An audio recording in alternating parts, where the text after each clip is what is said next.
After transmigrating into this novel, I was bound to a Yandere system, my mission, to dominate the male lead or I die, but even after giving him the full treatment, my life countdown timer still flickered. System, what the hell are you playing at, you genius? Who told you the guy with a leg disability was the male lead? You tied up the Yandere villain. I instinctively ran my hand over the abs beneath me, my eyes wide with a dangerous sparkle. Oh no, I'm a fake Yandere, he's the real deal. When I brought Julian back, or rather, nabbed him, he was already burning up with fever, delirious, in the basement, walls lined with various props. Julian was forced into a specially designed chair, barely clinging to consciousness, his ears burned crimson, his eyes fluttering with a mix of fury and something else, as he watched my massager gun continue its downward journey on him. Don't you dare go too far. But you seem to be enjoying it, darling. I gave an innocent smile, then cranked the massager gun up a notch. His jaw clenched even tighter. Don't push your luck. It's not too late to let me go now. It was meant to be a warning, but his voice was soft, utterly devoid of threat. Sweetheart, what are you thinking? I playfully slapped his scorching hot cheek. You didn't really think anyone was coming to save you, did you? Watching the darkness in his eyes deepen, I scoffed. It's been 2 hours already. If anyone really wanted to find you, this place wouldn't be much of a hideout. Julian had originally been outside, punished by being left in the rain. His leg disability combined with the rain and high fever made him the perfect catch for me. I removed the massager gun and replaced it with a thin rope, wrapping it around his chest and binding his pecs tight several times before I was satisfied. In the chair, Julian's face was flushed even redder. He tried to struggle, but I restrained him again. TSK, I don't know why you're being so stubborn. Even this thing has more life in it than you. Julian wasn't provoked by the truth I'd just spoken, but rather by my blatant honesty. When I get out of here, I'll kill you. He probably expected me to be scared, but little did he know, it only excited me more. Oh, how are you going to kill me? Like this, or like this? 10 minutes later, he looked even more like a drowned puppy. His wet eyes stared at me, so pitiful, it was enough to melt anyone's heart. Good thing I have a heart of stone. I placed the back of my hand against Julian's forehead. It wasn't as burning hot anymore, but he was still feverish. Julian breathed weakly, his eyes shadowed. Are you humiliating me for Liam? Liam? Who's Liam? Never heard of him. With a wicked grin, I leaned in closer, then unzipped his pants. Looks like you still have some energy. Then how about we? The next second, the system's mute period conveniently ended, interrupting me. Holy moly, what are you trying to do? Sleep with him? Can't you tell? As soon as the words left my mouth, I saw Julian's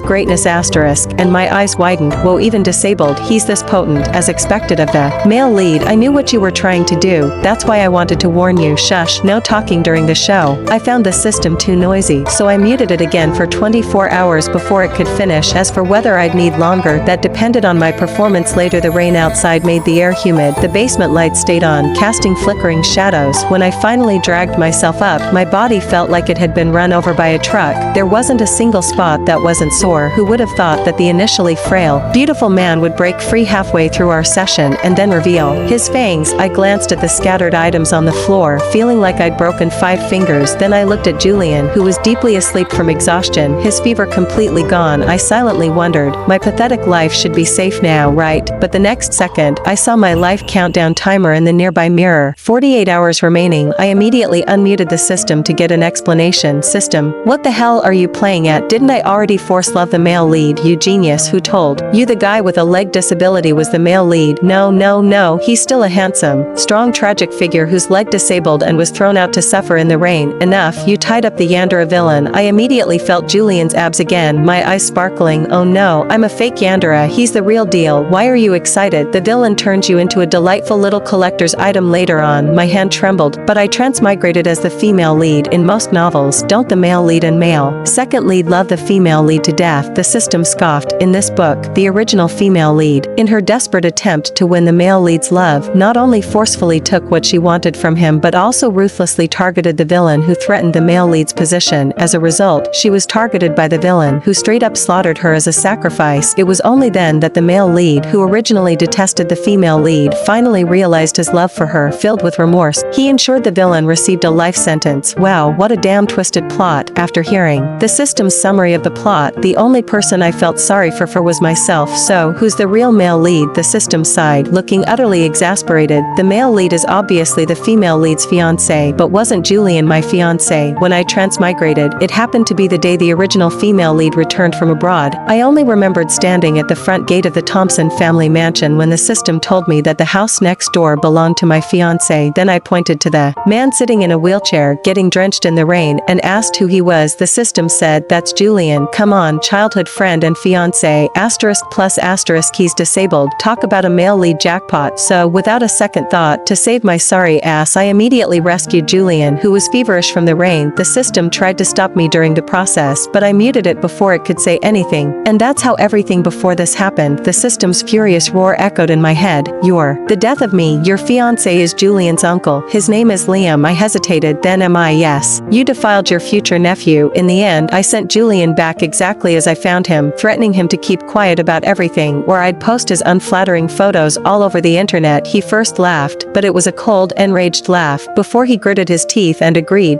"A little Yander a villain, that's all, piece of cake, I've got him wrapped around my finger." It was only later that I learned this, rather unique basement, packed with toys you wouldn't want to explain, was actually prepared by the original female lead for Liam out of unrequited love, but by a strange twist of fate, I ended up using it on my future nephew. Just as I watched my life countdown hit 28 hours, the system informed me that Liam had just returned home from a business dinner, making it the perfect time to strike. So, armed with handcuffs, I stormed over to the neighboring Liam's house. In Liam's living room, Liam was sprawled on the sofa, seemingly asleep. I stood beside the couch, briefly debated, then decisively put the handcuffs on his wrist, *click**.